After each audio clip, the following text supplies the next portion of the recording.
Hello everybody, DEMONJESTER here with 5 questions to a model maker. And my guest is today... I'm Mel, the Terrain Tutor. I'm a terrain artisan and educator. How are you doing today, sir? I'm doing very well, sir. It's been a good weekend. I'm looking forward to winding down. Sounds great. Are you ready for the questions? Fire away, bud. Well, the first question is, who are you? And please tell us about yourself, your hobby, and do you have more than one hobby? Oh, right. Right. I'm Mel, the Terrain Tutor. Somehow I bimbled it into being a Wargames terrain building teacher on YouTube. I sort of stumbled into it. I've always had a passion for terrain, and I've always been a wargamer. Hobby-wise, I have no other hobby. Now I actually look at it, I'm a wargamer through and through, but it's the terrain building that I enjoy the most, and so it's where I spend my time and sharing the ideas with other people. So, yeah, I've only got one hobby, and that'd be wargaming, mate. Awesome. And I like your videos, so that's why I asked you to be on the show. Cheers, buddy. Number 2. What got you into your hobby, and how long have you been into it? Oh, as a wargamer, I've been into it since 1990, when I was 15. Yeah, so 25 years ago. Because I got into it when I was about 15. Got into Warhammer Fantasy Battle, well, through sort of a hero quest and into the fantasy battle and big armies and that sort of stuff. But as a terrain maker, yeah, when I was a little kid, yeah, my mum was a single mum and she owned a craft shop, yeah, in North Wales at a place called Amlwch in Anglesey, yeah, North Wales. And so we didn't have childcare over the summer. So I spent my summers sitting in a craft shop. And in one corner of the craft shop, she had a display for the railway people with, you know, but really basic flocks and some really awful trees and some walls. And she used to have some guys come in and they used to teach me how to make little dioramas out of polystyrene for my little toy soldiers. And so the terrain bug probably started when I was probably about 8. So 1983, my God, that sounds a long time ago. It does. But yeah, basically, I've always been a wargamer at heart, but I got into terrain making a lot sooner than I got into actually wargaming. All right. Let's go on to number 3. Go for it. When and why did you start making YouTube videos, and have you met anyone on YouTube because of it? Right. When and why? The when was probably about 3 years ago. I dabbled and put a couple of little hobby videos up ages ago, as you do and you're playing with your hobby and that's, but never really got into it. The why was because I had a mental breakdown, yeah, and I've become very isolated, depression, anxiety, all those sort of things, due to a number of factors in my life. And it got to the stage where I needed something to feel good about and to do, which wasn't related to the big world out there, that felt good. And so you know, I don't know why, but I decided I'm going to show people how to make terrain. And you know, it was a healing process, you know, to get me out of the house and to get me doing things and productive, yeah, sort of rehab. And I'm still crazy, but we haven't stopped yet. But that's the when and why. About 3 years ago, really, and it was as a form of rehab to get over, you know, what I'd gone through and everything. You know, prior to that, we'd lost. You know, I used to run a company. You know, we had quite a few staff. We lost the company, the house, the cars. We lost absolutely everything. I ended up living in my mother's house, the entire family, for about 6 months. Well, then I got a job in the corporate world, yeah, and that was just soul destroying, yeah, because you know, I was just never around, always working, and it just, one day it just led to a big snap, like it does, and, you know, a couple of months later, I picked myself up and stuck myself on YouTube, and I've been crazy ever since. All right. What about the other part of that question? Did you meet anybody on YouTube because of your videos? Tons of people. I've got to say, the community on YouTube is brilliant, yeah? Oh, sorry. Let me just kill that. Right. Who've I met? Dave, John, Chris, oh God, how many? Spud, Andy, Brian, War Master. I haven't met Dredge yet. No. There's Steve from Asylum. There's Elston Nation. There's Gus. There's the boys from Beasts of War. Warren, Justin, Lloyd. Salute around that way. Who else did I bump in? To any other YouTubers? I'm just trying to think. I can't think of any others that there's a few that I've met on top of that, but I can't remember. But I've met so many people. Yeah, the like love in the whole British gambit of YouTubers. Yeah, the UK is quite small, so when something big happens, you get a lot of YouTubers there. Yeah, and there's a lot of love. So yeah, I've met a lot of people, and it's been great.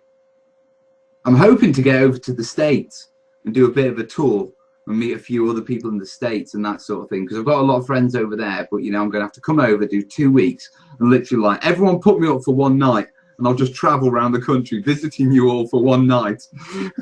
We'll do one night and one day. You can take me out, and then at the end of the day, stick me on a plane to the next place. All right, ready for number 4? Go for it. Number 4 is, do you have any tips for anyone new getting into your hobby?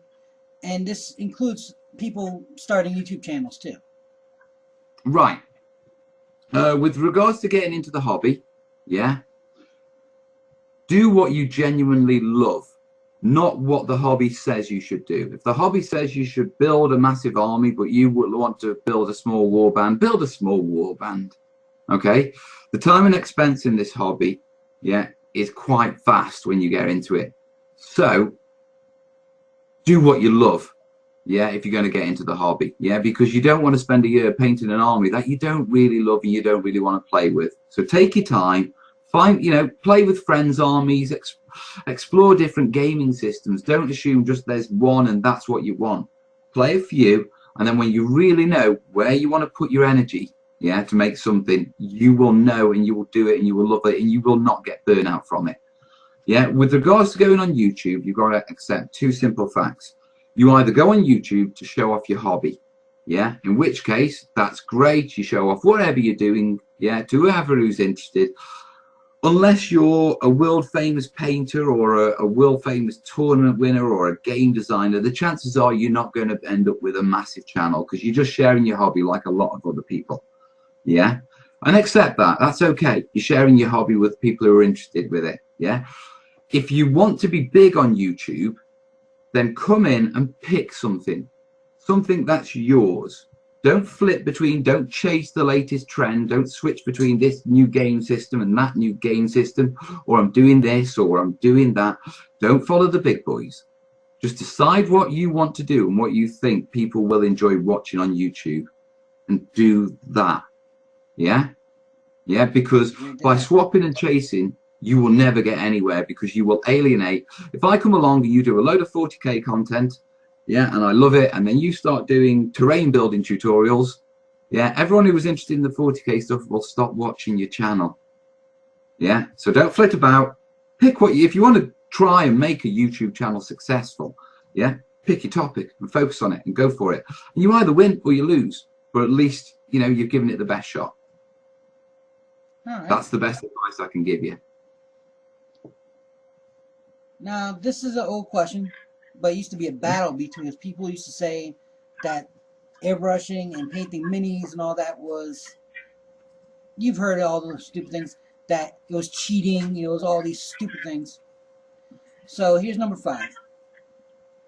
Do you use an airbrush, or do you just paint when you do your minis and all that? Or do you use an airbrush. I use an airbrush and a brush and various other things. At the end of the day, yeah, from my point of view, I can see why people get polarized, yeah, because if you just paint models, the only real painting experience you have is, you know, a brush, or there's someone with an airbrush. I'm a terrain builder. You should see how many brushes I have, okay? I mean, I have, mate, I have 2 inches, I have 4-inch house brushes, I have rollers, I have high volume, low pressure sprayers, yeah. And to me, it's a tool, yeah. Now it's, you know, I started using an airbrush as a base coating tool and a sort of weathering tool for terrain. Yeah, because it's really good for that. You know, getting a natural, nice fade over a large area. Airbrushes are really good for that. Yeah, getting a smooth base covering down. Yeah, they're really good for that. Yeah, and then I took them to my minis. Now, when I do my models, I use them as base coating tools. Yeah, or I use them to apply washes. I'm not skilled enough to paint a model with an airbrush. Yeah, and to be perfectly honest, I think I can probably do it better with a brush. But even so, it's just the right tool for the job. At the minute, the airbrush is the right tool for base coating, putting a wash on, sealing with a varnish. Yeah, when it comes to minis. Yeah, a brush is the one for putting specific paint down. You know, how I use those tools will adapt with how I learn to use those tools and how better I can use them and more how fine. And that's just experience. But the idea that there's one camp or another, dude, it's a tool. You don't turn around and say, well, you've got flathead screws and you've got crosshead screws. But crosshead screws are bad. We only use flathead screws because they're proper screws. You know what I mean? Yep, I agree with that. Yeah. Let's go to number 6. And this one, a lot of people give me major stories about. So let's see how big your story is about. Number 6. What was your favorite mini or model to paint and build, and why?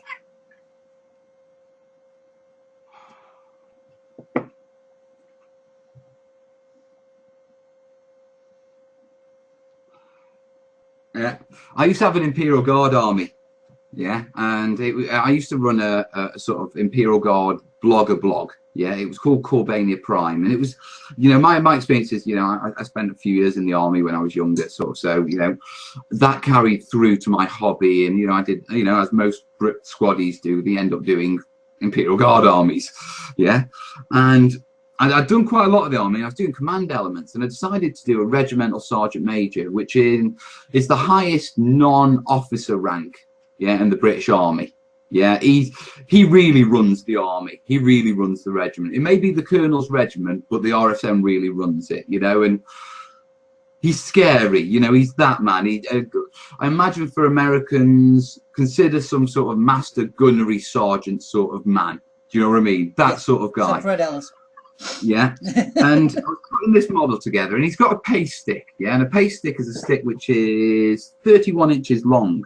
Okay, and it folds open, and it's designed, yeah, to put on the ground to show a soldier how far his legs must open when he's marching.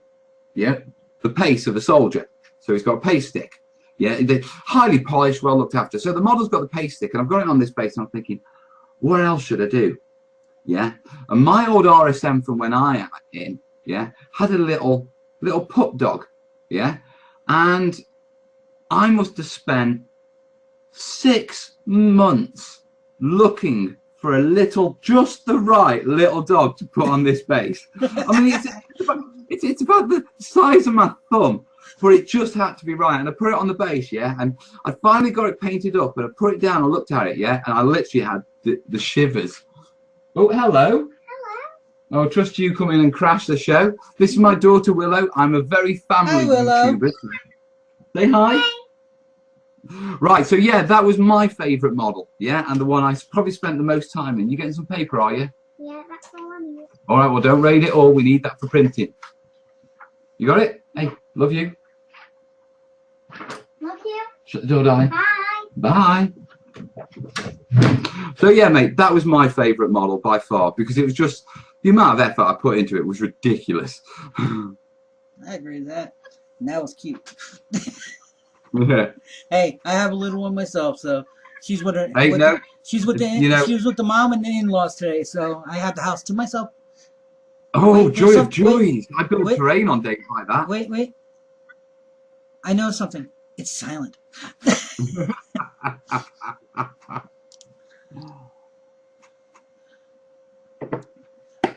Let's get to number 7. Go for it. What's your opinion of a model maker to a wargamer? Right, a wargamer is someone who plays some form of tabletop war game, yeah, for the pleasure of playing the game. Now, as part of that hobby, there are various elements from, and it goes everything from writing fan fiction and backstories for your army, to painting, to modeling, to building terrain. And that's where it falls into model making. Now, model making itself, yeah, is a hobby where you create something, you paint something, you make a model for the joy of making the model. Yeah. Now, I know a lot of wargamers who will do model making, but they don't enjoy it. It's just a task they have to do to enable them to wargame. Yeah. I know a lot of wargamers who spent a long time wargaming and actually found they prefer just the model side and painting the models and scratch building and sculpting. So fundamentally, they're two different elements, but the crossover is that the model making sits in wargaming. It's so integral as it. And until we buy all our models pre-painted and ready to go, it will always be part of wargaming, you know? And I think it will always be a place where old wargamers go to chill their bones in the evening. All right. Ready for the last question? Fire away. Last question is, who do you think I should ask these questions to and next, and why? Right, I think you should ask these questions to a guy called Brian Jenkins, yeah, from Templars Crusade 01. I've been trying to get him. Right, well, I'll have a word, yeah, because he's a good friend of mine, so I'll put a word in for you, yeah, but I think you should get Brian on. I think he'll have some interesting answers to these. All right. I have to say thank you for being on the show. Yeah. And that's all the questions I have. Now, at the end of the questions, I call it shameless plug time.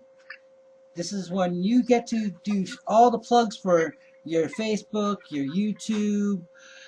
If you have a blog, if you want to shout out some friends, go for it. This is your time to shine and blow away. You can do it as long as you want, and when you're done, just tell me you're done, and we'll end the show. Okay, right. Shameless plug time. So straight off the top, and if I forget anyone, I do apologize. Yeah, I'm Mel the Terrain Tutor. I do terrain tutorials. Yeah, my URL is the Terrain Tutor.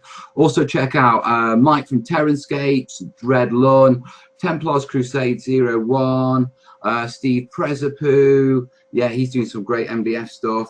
Who are the other terrain guys? Come on, both, don't fail like that. Don't forget to check out Battle Boards, Rich Hale. He does awesome stuff.